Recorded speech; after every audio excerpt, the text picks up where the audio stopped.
my talk on gold and the international monetary system, I have chosen to focus on the works of an undeservedly obscure economist by the name of Michael A. Halpern.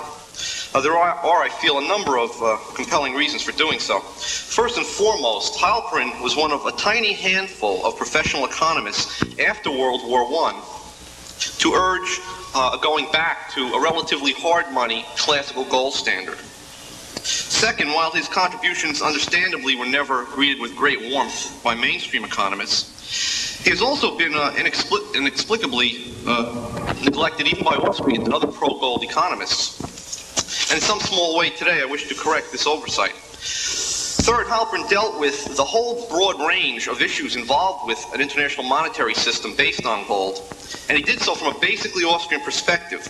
Some of the Austrian themes in his writings include the insight that there's an automatic mechanism that ensures that national balances of payments are quickly and precisely adjusted by the market, and also that a correct understanding of this mechanism can only be achieved by focusing on individual prices and individual incomes rather than on such misleading aggregates, which we hear so much about, like the national price level or the gross national product. And that's an extremely Austrian insight. Fourth, Halpern's writings also serve as an invaluable illustration that abstract, sound economic theory does provide an indispensable tool for accurately forecasting the broad effects on economic activities of government policies and institutions. But perhaps Halpern's most important contribution, and this I will focus on in my talk today, is his brilliant demolition of a long-standing legend to the effect that an international gold standard regularly imposes on a nation internal economic instability. That is, inflationary booms alternating with recessionary busts. So in what follows, I will more or less treat Halpern's masterful demonstration that the international gold standard is both internally and externally stable, and that it is the inflationary policies of governments that sabotage the operation of the gold standard and lead to growing economic instability throughout the world economy. As early as 1923, John Maynard Keynes declared that the choice of an international monetary regime involved a painful, unpleasant dilemma. Keynes argued that the operation of the mechanism by which international balances of payments are equilibrated or adjusted under the gold standard regularly and necessarily subjects a nation to bouts of inflation or deflation. This characterization of the gold standard appeared to be confirmed by events when in 1925 Britain reestablished convertibility of the pound and promptly experienced deflationary pressure on its economy. That Britain was only able to offset this pressure by a so-called autonomous monetary policy, or going off gold, in 1931, served as further evidence or proof of the correctness of Keynes's argument. For Halpern, however, the belief that the normal operation of the gold standard is inconsistent with domestic price stability is based on a number of serious errors of economic theory and historical interpretation. Thus, Halpern considers the dilemma more apparent than real. And I'm going to be quoting him liberally here. I won't stop to say that I'm quoting him, because it has its source in a rather oversimplified theory of the functioning of the gold standard. One of the most important aspects of this oversimplification involves the use of the concept of a national price level when discussing the functioning of the mechanism. And let me just quote a few sentences from Halpern here, because I think this is important. Such statistical constructions, what Halpern calls statistical constructions, seem to provide a comfortable way out of the perplexing multiplicity and heterogeneity presented by the economic world and the processes that are taking place therein. But the multiplicity does exist, and by ignoring it, one falls into erroneous or meaningless statements about the world and about economic processes. Averages more often conceal reality than reveal it, and have to be used cautiously, even in homogeneous collections. But they are simply without meaning in collections that are not homogeneous. More straightforwardly, Halpern goes on to say, there is no such thing in the real economic world as the general price level. But what exists are prices, and it is the movements of prices and the changes in the structure of money values, including incomes, prices, and debts, that are of real interest and of intense importance for the understanding of economic phenomena, unquote. Thus, by conducting analysis in terms of national price levels, one is naturally led to conclude that what is required for example in the case of a deficit, is a general deflation of the nation's price level. But this hides the fact that what is really needed to restore balance of payments equilibrium in a deficit situation, that is in a situation where gold is flowing out of the country, is a decline of some particular prices, which hardly qualifies as deflation in the usual sense of the term. More importantly, it is highly inappropriate to use the terms inflation or deflation in describing the adjustment process under an international gold standard. On this point, Halpern approvingly refers to the path-breaking analysis of Friedrich Hayek, of whom we've heard a lot in the past 2 days. The key to Hayek's analysis is the insight that the adjustment of balance of payments disturbances, that is surpluses and deficits, occurs via processes of changes in individual prices, incomes, and expenditures, which extend throughout the world economy without regard to what nation the seller is located in. The magnitude and even the direction of the change of a particular good's price does not depend, therefore, upon the nation in which the good is offered for sale. Without really getting abstract, Hayek basically concludes that this microeconomic approach to balance of payments analysis reveals how superficial and misleading the kind of argument is which runs in terms of the prices and the incomes of the country, as if they would necessarily move in unison or even in the same direction. It will be prices and incomes of particular industries which will be affected, and the effects will be not essentially different from those which will follow any shifts of demand between different industries or localities. There's a second aspect to Hayek's case against the use of terms like inflation and deflation to describe the effects of the international money flows that occur regularly under a gold standard. Now, this derives from the fact that under the international gold standard, gold serves in effect as a world money or a world currency. And therefore, changes in the quantity of money in a particular nation have no more and no less significance than changes in the quantity of money in a particular state, city, or even household. The reason is that each of these units, including the nation, does not form an independent currency area, but is a constituent of the world currency area that employs gold as the general medium of exchange. So, barring a change in the world supply of gold, a net transfer of money from one nation to another will only occur in response to a relative change in the demand for money between the two nations. But the same is true today of a net transfer of dollar balances from one region within, let's say, the U.S. dollar area to another. In the latter case, we would hardly refer, let us say, to the loss of dollars in New Jersey and the acquisition of these currency units by the New York residents as constituting a monetary deflation or inflation. Thus, to assert that fluctuations in national stocks of money under the international gold standard constitute inflation or deflation is to confuse redistributions of money within one currency area that are components of a larger unified currency area under the gold standard of the whole world with changes in the quantity of money in a closed system. In light of the foregoing considerations, Halpern concludes that serious balance of payments disturbances requiring large and broad-based adjustments in a nation's price structure do not arise from the day-to-day operation of the gold standard, but from the attempts of government monetary authorities to frustrate such operation. In Halpern's words, in a free economy, the principal cause of a cumulative deficit in a country's international payments is to be found in inflation. Deficits due to rising domestic prices caused by monetary inflation are in turn exacerbated by outflows of short-term funds and the discouragement of long-term foreign investment as a result of widespread loss of confidence in the ability of the government to maintain convertibility of the domestic currency in the face of persistent deficits and gold outflows. Continued inflation under these circumstances leads to a breakdown of the gold standard and of exchange rate stability. So we get both internal and external instability, not from the gold standard, but from abuses of the gold standard. Thus, it is not adherence to the international gold standard that imposes a sacrifice of domestic price stability on a nation. To the contrary, it is the pursuit of inflationary monetary policies leading ultimately to the abolition of the gold standard, which precipitates both internal and external instability in the form of an upward spiraling of domestic prices and the corresponding free fall of the national currency on the foreign exchange markets. The operation of the gold standard, when correctly understood, therefore poses no dilemma between internal and external stability. But what of the abnormal case in which a large domestic inflation has driven a government to repudiate its pledge to redeem the national currency in gold?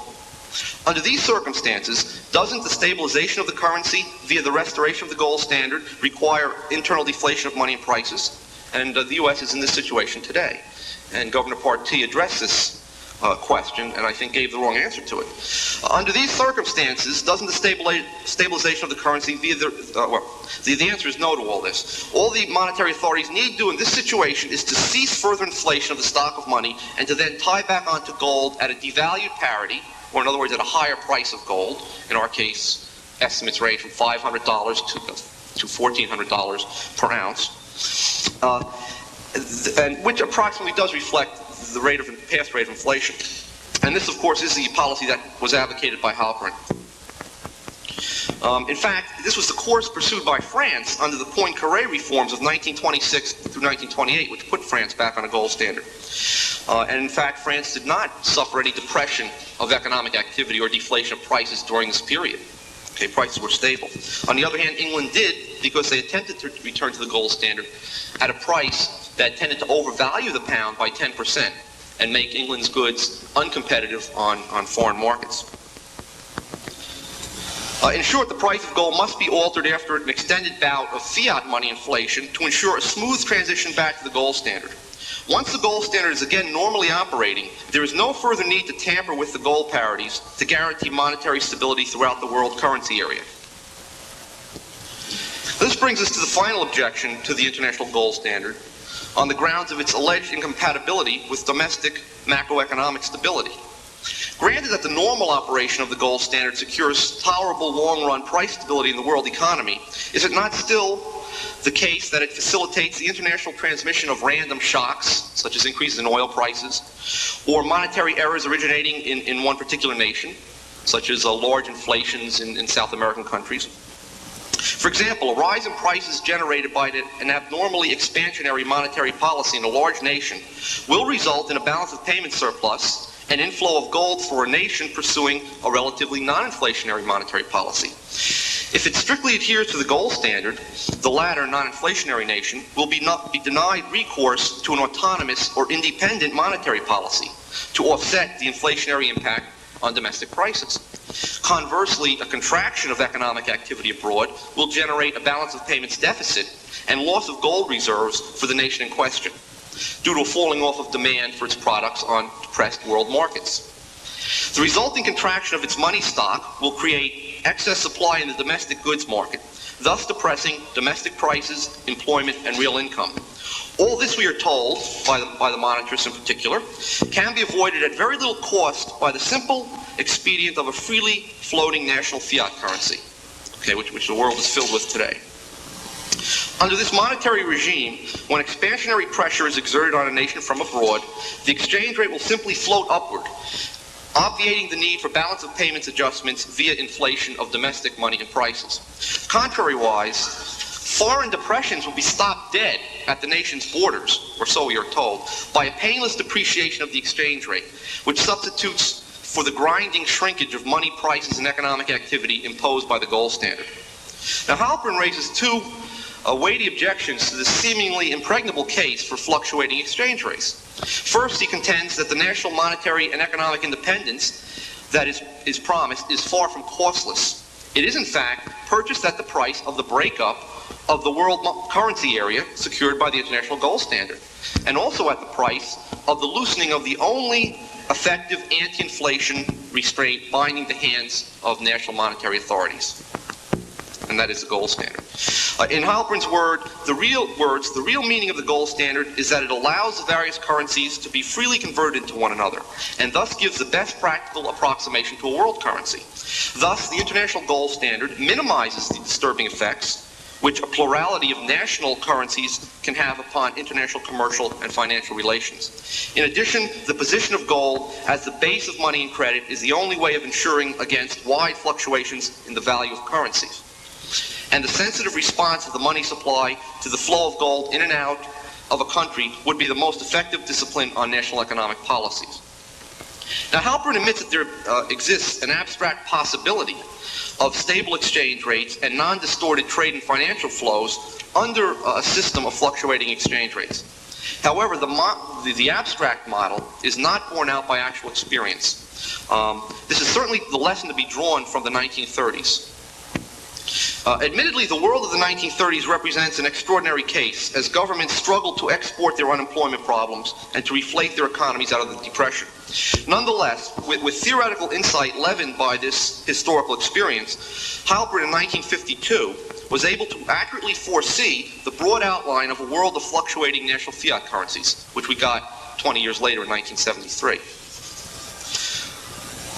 Again, let me just read a few sentences from Halpern here. He says, the freedom of action which individual countries, large or small, have in the absence of an international monetary system makes it possible to have a large number of national inflations going on simultaneously, differing in intensity, and sheltered by exchange controls and import restrictions adopted by the respective governments. These simultaneous and concurrent national inflations are a characteristic feature of a world of independent currency systems, insulated from one another and protected by national full employment and development programs.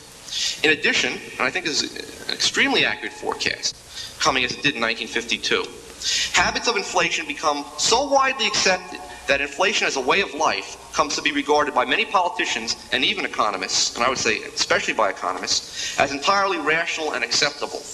Now, I submit that the foregoing is a much more accurate forecast of the outcome of the post-Bretton Woods system, or experiment with fluctuating exchange rates. Okay, much more accurate than can be derived from the monetarist abstract model of exchange rates. According to the monetarist model, fluctuating exchange rates would lead to a decline in protectionism, that is, fewer tariffs, fewer quotas, as governments soon learned that they no longer need worry about their nation's external payments position, which is quickly and automatically adjusted by appropriate movements of the exchange rate. Moreover, we were advised that the world would attain a greater overall degree of macroeconomic stability, since more sophisticated and prudent governments could now undertake independent monetary policies and would no longer be locked into automatically importing the consequences of errors and excesses in monetary policy committed by governments of lesser intelligence and self-restraint. I think the latter really characterizes all governments. While the monetarist scenario is certainly one theoretically possible outcome of a fluctuating exchange rate system, it is certainly not the scenario that unfolded in the past decade, since the breakdown of fixed exchange rates. In fact, the monetarist predictions come to grief precisely because they ignore, which Halpern does not, the sociological insight that governments are inherently inflationary institutions, whose propensity to create money can only be curbed in practice by the gold standard.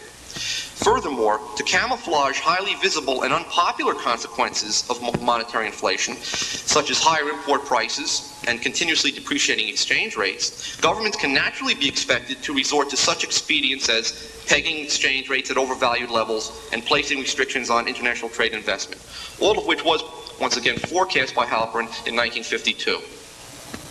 Another feature of the current scene which the advocates of freely floating exchange rates failed to anticipate is the magnitude of the speculative flows of short-term funds generated by the uncertainty associated with the ever-present prospect of large and sudden changes in exchange rates, which in turn are due to volatile expectations regarding differences in national inflations. Okay, and we're getting that today as we have hot money escaping from Europe into the U.S., driving the value of the dollar up. This effect did not escape Halpern's attention, however. Okay, he concluded that international finance is certain to be disturbed by exchange rate fluctuations. The absence of stable exchanges is a deterrent to long-term foreign lending.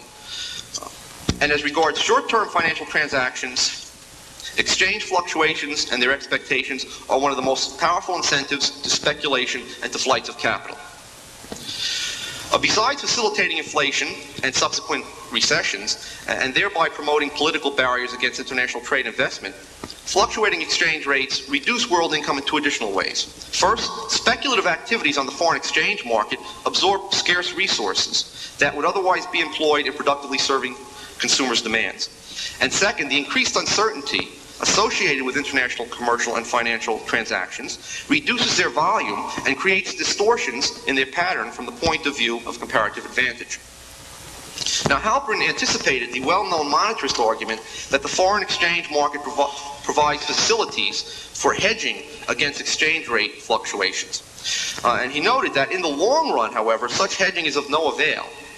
As regards current trade, this is a short-term transaction and therefore fairly immune to exchange fluctuations. However, the international division of labor and the regional and national specialization of production is a long-term proposition. So we do get distortions in international investment. Not only is the attempted insulation of the national economy through a policy of fluctuating exchange rates exceedingly costly, but it is a goal that can never be successfully achieved as long as the nation's residents are free to carry on any international economic relations whatever. Fluctuating exchange rates cannot ensure internal stability, although they may indeed stabilize some arbitrarily selected price index because a country's internal price structure or actual pattern of relative prices is primarily determined by the world market.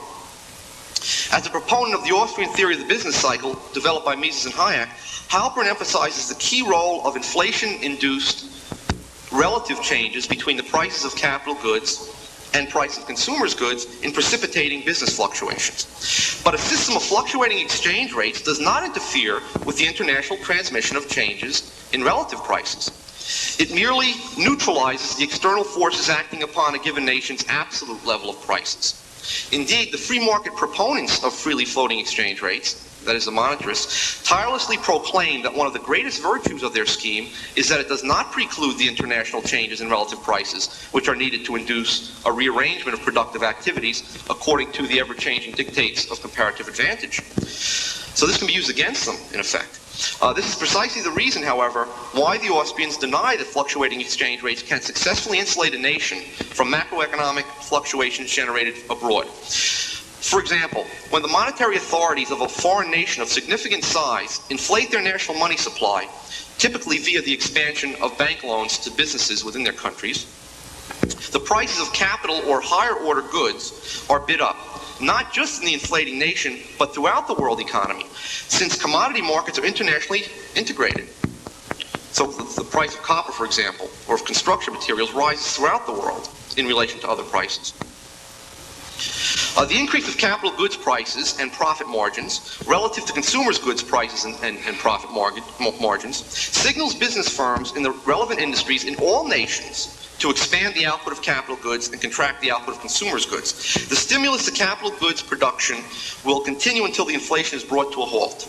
At that time, a reverse movement of inflation-distorted relative prices occurs, and businessmen finally realize that many of the long-term investments made in the capital goods industry during the inflationary boom are unprofitable and must be liquidated. The revelation of these malinvestments and misallocations of productive resources coincides with the onset of a worldwide recession or depression. As long as it engages in international trade, therefore, a country will undergo a boom and bust cycle with a perfectly stable national price level, protected by floating exchange rates. Whenever there occur reversible relative price changes in world commodity markets that are the result of an inflationary boom engineered by one foreign monetary authority. So the alleged benefits of the system of fluctuating exchange rates, purchased at the substantial cost of the demolition of the gold standard, thus turn out to be only a mirage of macroeconomic theorizing. Okay, you simply hold the price level constant, the national price level, and allegedly there are no effects from abroad. But again, as Austrians continuously emphasize, there are effects from abroad. Relative price effects. The price structure changes. Okay. While Halpern does not specifically identify the process by which business fluctuations are internationally transmitted, as I have done above, he is the only Austrian business cycle theorist to address the problem within the context of a world of open economies under a system of fluctuating exchange rates. And the broad conclusions of his investigation are clear-cut. Even in the absence, and I'm quoting him now, of an international monetary system, inflation, although primarily a domestic phenomenon of individual countries, is far from being exclusively that. Even though various countries have independent monetary systems, inflation taking place in any one nation may have, and often does have, repercussions which go beyond that country's confines. This is especially true if the country experiencing inflation is an important economic unit. An economically important country, if it experiences inflation, can generate inflation elsewhere. The same is, of course, true of deflations, which follow upon the breakdown of the inflationary process. Thus, even in the absence of an international monetary system, that is, of an international gold standard, important economic units can transmit the virus of inflation to other countries. And by the way, only if we take Halpern's view Can we explain the fact that the recessions, or more accurately the depressions, of 1973 through 1975 and 1980 through 1982 were not confined to any one country, but in fact were worldwide phenomena, even though we did have quasi-floating exchange rates during that period.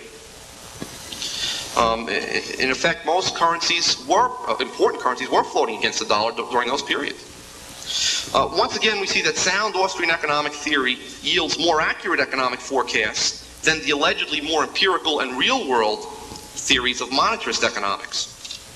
In concluding, I would like to aim a mild criticism at Halpern, though he can be criticized very severely on other counts. I won't get into it. In order to highlight an important point regarding the prospective transition to the gold standard. Halpern believed that the only way to restore the gold standard was to convene an international conference at which fixed gold parities for the various national currencies and the rules of the game to be followed by central banks were internationally agreed upon. Now, this may have been possible in the 1960s, when a tenuous link to gold still existed. Today, I think that this would be a fatal error, because the most likely result of such a new Bretton Woods would be precisely that, a new Bretton Woods, a fake or pseudo-gold standard that must, as Halpern and experience have taught us, collapse like a house of playing cards. All the old myths and old wives' tales regarding the instability of the gold standard would be upon us once again with a vengeance. The last best chance for a stable world monetary system would be lost for generations to come.